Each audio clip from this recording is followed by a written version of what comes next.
Buenas tardes, soy Enrique Lozano Viesca. Voy a entregar la cuarta parte de la teoría universal. Como dije en el anterior video, vamos a referirnos a los planetas y vamos a empezar por nuestra casa, la Tierra. Las siguientes entregas o capítulos serán la formación de los demás planetas y su llegada al sistema solar, así como una sugerencia del orden en que llegaron a formar parte del sistema solar. Los planetas. Empecemos con la Tierra. En algún lugar del universo se formó un agujero negro partiendo de partículas muy densas y fue incrementando su denso y extremadamente frío núcleo, atrayendo materia de su espacio cercano en escala universal. Quizás elementos como el níquel, fierro, cobalto, por la presión extrema que fue aumentando, dieron origen a otros elementos como el osmio, iridio y el platino. El níquel, fierro y cobalto están juntos, sus grupos están juntos en el centro de la tabla periódica de los elementos. Y estos grupos, el grupo de cada uno de estos elementos, terminan en los otros elementos, osmio, iridio y platino, que casualmente son los más densos que encontramos en la tabla periódica, formando, como ya hemos visto, un compacto, alargado y frío núcleo, el eje magnético de la Tierra, cubierto por capas cada vez menos densas de elementos de menor densidad, hasta obtener la forma regular de nuestro planeta, con su capacidad de atracción saturada. En estas condiciones, todo cuerpo que alcance la superficie de este protoplaneta no podrá ser retenido y rebotará dejando solo cráteres de impacto. La Tierra, en su viaje por el espacio, cayó en el campo de atracción mucho más poderoso de un cuerpo que ahora sabemos que puede ser una estrella, como nuestro Sol, o una estrella en formación. Es decir, quizás un enorme agujero negro formador de un cuerpo gigantesco a partir de elementos extremadamente densos en su núcleo en estado superconductor. Un agujero negro con su campo magnético saturado. Tiene todavía un gran campo de influencia a su alrededor, su campo gravitacional, que es igual a la suma de los espacios de las partículas comprimidas por ese agujero negro, ahora una esfera densa y fría, errante en el espacio. En estas condiciones, este campo gravitacional puede atraer otros cuerpos, pero no retenerlos en la superficie. Un cuerpo como el protoplaneta Tierra, también denso y frío, con su núcleo en estado superconductor, puede precipitarse en el campo gravitacional mucho más poderoso, como el objeto gigantesco descrito anteriormente, alcanzar la superficie de este, pero solo rebotará como carambola porque ambos tienen su campo magnético saturado. Entonces, ¿cómo llegó nuestro planeta a formar parte de un sistema solar? Se necesita una estrella para orbitarla. Las esferas negras, densas y frías, con su campo magnético saturado, necesitan liberar masa, es decir, partículas, para recuperar parte de su campo magnético. Como en el origen del universo se alcanzaron las condiciones críticas de presión y temperatura en los puntos extremos exteriores del universo, se formaron estos gigantescos núcleos que alcanzaron las mismas condiciones críticas del origen, que condujeron al encendido y emisión de partículas y con ello la liberación de masa en forma de luz, el nacimiento de las estrellas. Al liberar su masa en forma de luz, liberan su campo magnético. Esta liberación de masa en las estrellas liberó también su campo magnético. En estas condiciones, las estrellas pueden atraer cuerpos errantes que no alcanzaron las condiciones críticas, agujeros negros saturados de menor densidad. Al acercarse uno de estos objetos, como nuestra futura Tierra, a esa estrella que ahora llamamos Sol, la temperatura superficial de la Tierra empezó a aumentar y a liberar los elementos más ligeros, que ahora llamamos gases, como el nitrógeno, oxígeno, hidrógeno, argón. Al acelerar su aproximación, esta capa de gases recién formada se apreciaba como la cola de lo que conocemos ahora como cometas. Es decir, todos los planetas fueron cometas enormes al aproximarse al Sol y tomar su posición. El nuevo cuerpo, llamado ahora planeta Tierra, tiene una nueva densidad, con su capa de gases que no hace contacto en estado sólido con su nueva superficie. Es decir, también como el Sol ha liberado masa, pero en esta ocasión por cambio de estado sólido a gaseoso de los elementos de la capa superficial. Y con ello se liberó el campo magnético de la Tierra. Sin embargo, tanto el Sol como la Tierra conservan el estado superconductor de sus núcleos. Todo cuerpo en estado superconductor es repelido por los campos magnéticos, lo que se llama el efecto Meissner. Es decir, las líneas de fuerza de un campo magnético no penetran un cuerpo en estado superconductor. Así pues, la Tierra llegó a tomar una posición respecto al Sol de acuerdo a su densidad, atraída por la gravedad del Sol, pero repelida por su campo magnético, debido al estado superconductor de su núcleo, el efecto Meissner. De la misma manera, los planetas, al acercarse al Sol, han liberado su campo magnético y son capaces de atraer y retener cuerpos de menor densidad, pero con sus núcleos en estado superconductor, haciendo el efecto Meissner con lo que ahora llamamos lunas. Nosotros sabemos que el estado superconductor de la materia se obtiene a muy bajas temperaturas. Entonces, la materia no puede arder y tener propiedades superconductoras, es decir, que solamente la superficie del Sol y de las estrellas arde, pero tienen un núcleo sumamente denso y frío en estado superconductor para hacer posible el efecto Meissner con los planetas.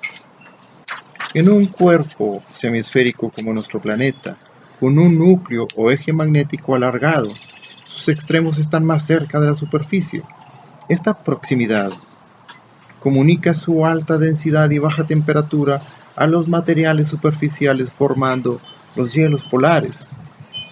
En el caso de la Tierra, durante su aproximación, el calentamiento superficial causó la fusión y evaporación de los gases sólidos de la capa exterior, los cuales reaccionaron para formar lo que ahora llamamos agua y con ella los océanos. Asimismo, nuestra atmósfera, que es una mezcla de gases que contiene el aire que respiramos. Los rayos ultravioleta que entraron fácilmente a través de la atmósfera en formación alcanzaron la superficie con toda su fuerza, provocaron reacciones orgánicas e inorgánicas, formaron los minerales y compuestos sobre la capa sólida externa y con la ayuda de las lluvias se fijaron algunos gases en la superficie. La acción oxidante del agua fue muy importante, un proceso que requirió de mucho tiempo para alcanzar la estabilidad necesaria para que puedan darse las condiciones ideales para que aparecieran las primeras formas de vida.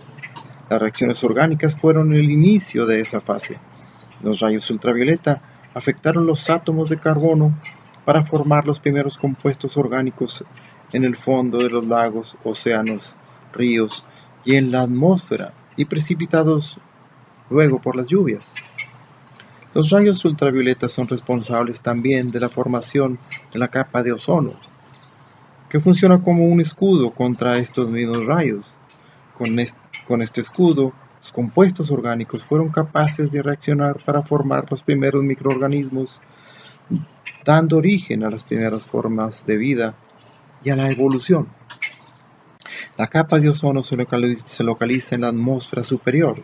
Los supuestos agujeros de ozono detectados sobre los polos siempre han existido, o al menos esta capa siempre ha sido más delgada en los polos que en el ecuador. Lo anterior debido a que las regiones polares están más cerca de los extremos del núcleo y existe una mayor presión o fuerza de atracción. En otras palabras, la atmósfera es más delgada en los polos que en el resto del planeta. La Tierra, en su movimiento de rotación, lo hace alrededor de un eje que no es el magnético, ya que éste está desfasado algunos grados del primero. Pero anteriormente solo existía un eje, el eje magnético, sobre el cual la Tierra giró durante mucho tiempo. Pero ahora nuestro planeta gira sobre un eje de rotación que es la antigua posición del eje magnético, debido a que esta es la zona más compacta de la Tierra sobre cuyos extremos existen los hielos polares. Tal parece que el eje magnético de la Tierra es afectado por campos magnéticos externos, sufriendo paulatinos desplazamientos a través del tiempo.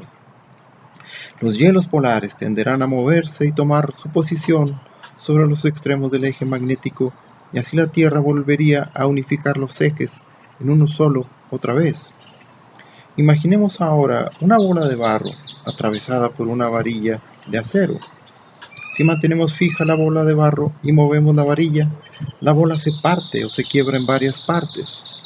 Esto es equivalente al movimiento brusco del eje magnético de la Tierra, que provocó la formación de lo que llamamos las placas tectónicas, que en realidad son trozos del planeta unidos fuertemente. El paso de un objeto, como por ejemplo otro planeta, con un campo magnético poderoso, puede provocar un movimiento brusco del eje magnético terrestre.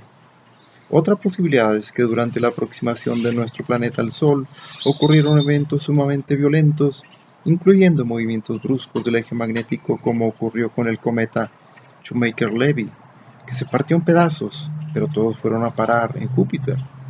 Algo los mantenía atrayéndose entre sí. Se partió su núcleo, perdió su estado superconductor y no pudo ser retenido como una más de las lunas del gigantesco planeta. El desplazamiento del eje magnético causa movimientos en las capas menos compactas de la Tierra.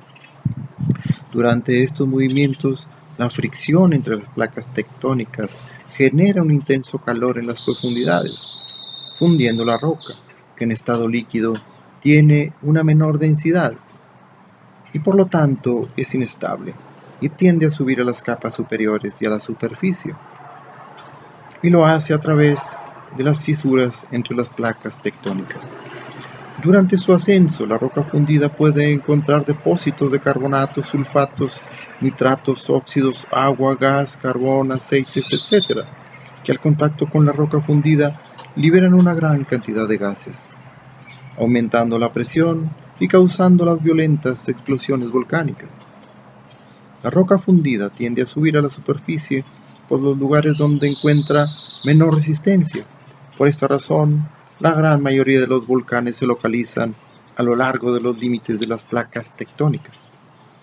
El núcleo de la Tierra es sumamente compacto y frío y denso, pero la roca fundida o lava se produce por fricción en las capas intermedias y en los límites de las placas tectónicas, formando una capa circunferencial semilíquida menos densa, inestable, que permite al eje magnético moverse con más libertad. Quizás los movimientos del eje magnético han movido los climas fríos y causado la formación de nuevos hielos densos en la dirección del movimiento. En otras palabras, quizás no hubo edades de hielo globales, sino que los hielos polares han viajado por la superficie de la Tierra a lo largo de su historia, siguiendo el movimiento del eje magnético en sus extremos. Si nosotros quisiéramos alcanzar el núcleo de la Tierra, el mejor camino sería perforando en los polos, usando un gran taladro autopropulsado, quizás por energía nuclear, equipado con punta de diamante, que es la máxima dureza en la escala de Mohs. Encontraríamos primero capas de hielo cada vez más denso, posteriormente capas de roca cada vez más densa y dura, más compacta. Llegará un momento que la presión es tan alta que comprime y detiene los mecanismos del taladro. Pero supongamos que el taladro logra alcanzar el extremo del eje magnético. No podremos retirar el equipo, quedará aplastado como una oblea sobre la superficie del extremo del eje magnético terrestre. Lo que queda es en un enorme agujero hasta la superficie. Si alguna persona o vehículo pasa cerca de este agujero, será atraído fuertemente y terminará aplastado en el extremo del núcleo. Sin importar el diámetro del agujero, serán introducidos en él objetos de gran tamaño. Un gran embudo será abierto también en la atmósfera, atrayendo todo tipo de materia, hasta llenar de nuevo el hipotético agujero. Cada estrella debe tener su sistema planetario, cada planeta tomando su posición de acuerdo a su densidad. La cantidad de planetas depende del campo magnético de la estrella y del tipo de planetas. Cada estrella debe saturar su campo magnético con planetas u otras estrellas menores como los sistemas binarios. Asimismo, los planetas saturan sus campos magnéticos con lunas. Si observamos el cielo, podemos ver una gran cantidad de estrellas. Debe existir una gran cantidad de planetas. Y en cada sistema, al menos uno, debido a su posición, debe tener una temperatura similar a la de la Tierra.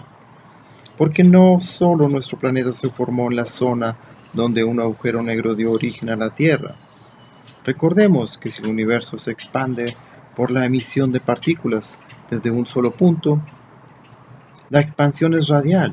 Imaginemos una franja esferoidal donde se originó el agujero negro formador de nuestro planeta. Esta franja, con las mismas condiciones, tiene la capacidad de formar muchos planetas como la Tierra, y así otras franjas formadoras de muchos tipos de planetas y lunas. Quizás todos los planetas similares a la Tierra están orbitando estrellas y hayan desarrollado las condiciones necesarias para la vida, y quizás en algunos de ellos se desarrollaron civilizaciones más avanzadas. Si la Tierra hubiera sido atraída por una estrella mayor o menor que el Sol, su tamaño y atmósfera serían el mismo, y su temperatura y presión también. Solo su posición cambia de acuerdo al campo magnético de la estrella. En otras palabras, un planeta como el nuestro, orbitando alrededor de una estrella 2 veces mayor que el Sol, tendría quizás una posición como la de Saturno en nuestro sistema planetario, pero con las condiciones adecuadas para desarrollar vida. La Tierra no es un cuerpo vivo. Sus condiciones actuales fueron definidas desde su formación y con su llegada a su actual posición respecto al Sol. Es decir, que fuerzas ajenas al planeta definieron sus condiciones actuales, y de la misma forma, estas condiciones pueden ser modificadas. El equilibrio puede romperse por factores externos, como la influencia de un campo magnético más intenso, como el de un planeta más denso aproximándose a nuestro sistema solar, o por variaciones magnéticas de nuestro Sol. Paulatinamente o bruscamente, el paso de este cuerpo afectaría a todos los planetas, haciendo mover sus ejes magnéticos paulatinamente o bruscamente según la velocidad de aproximación. Esto traería un gran desequilibrio, y en el caso de la Tierra sería catastrófico. Los movimientos del eje magnético causan desplazamientos de las placas tectónicas y terremotos o sismos en la superficie, pero si estos movimientos son frecuentes, una gran cantidad de roca fundida se produce en las líneas de fricción y ocurren erupciones volcánicas frecuentes y simultáneas en todo el planeta. Esto genera una gran cantidad de gases y vapor de agua que son expulsados a la atmósfera. Bajo el suelo de los continentes y bajo el fondo de los océanos, existe una gran cantidad de agua que puede ser puesta en circulación en nuestra atmósfera, haciéndola más densa y provocando el efecto invernadero, formando grandes cantidades de nubes y causando lluvias fuera de lo normal. Si el exceso de humedad es tan grande que las nubes pueden cubrir toda la Tierra, habrá una tendencia a estabilizar un solo clima en el mundo, como un invernadero. Se fundirán gran parte de los hielos polares y con las lluvias globales el nivel de los mares aumentará, cubriendo todo el planeta. La lluvia es la manera de volver a fijar los gases en la superficie y necesaria para filtrar el agua en exceso hacia las capas inferiores. Si ocurre uno o varios movimientos bruscos del eje magnético, los terremotos no podrán ser medidos en ninguna escala y el proceso descrito anteriormente será más rápido.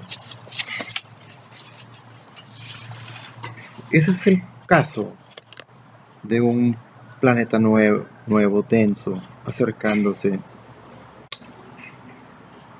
a los planetas interiores del sistema solar. Muchas gracias. Entregaré el próximo capítulo dedicado a los demás planetas.